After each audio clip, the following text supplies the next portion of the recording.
हुजूर सल्लल्लाहु अलैहि वसल्लम की मोहब्बत शिद्दत की अपनानी चाहिए। यहाँ और कोई मैं कोई तवीज आगे नहीं देता हूँ, ना कोई जिन बूझ निकालता हूँ। यही सबसे बड़ा जिन है हुजूर की मोहब्बत का ना होना। सबसे बड़ा पुरुष यही है, ये राज ना समझना।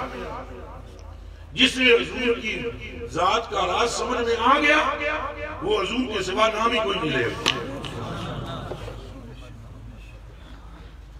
हर के रब से मुस्तफा फहमीदास, हर वो के जिसने हुजूर की रम्ज को जान लिया, शिरक है दूसरा नाम भी उसको लेना।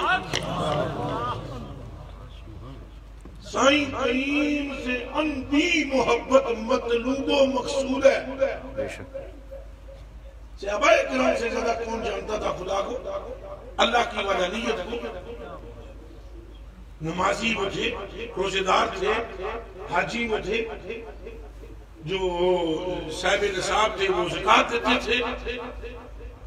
इसके बाद क्या जरूरत थी उनको नाखन हुजूर के संभालने की, और फिर वो खून हुजूर का नीचे जमीन पे नहीं गिरने दिया। और ओद के मैदान में तो हजरत मालिक बिन सिनान ने होंठ मुंह में लेके चूस ली।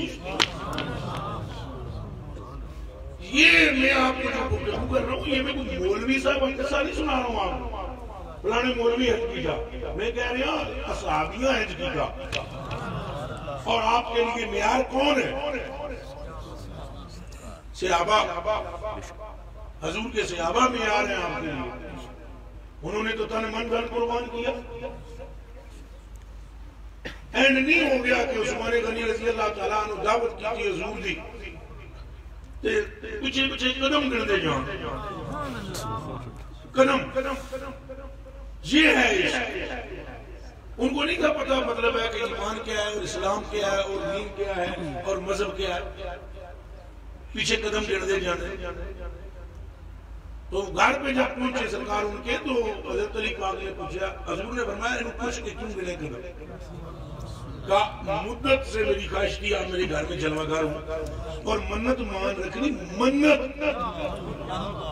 ये जदों तशरीफ ले आवणगे एक एक कदम ते मैं एक एक गुलाम आजाद करा।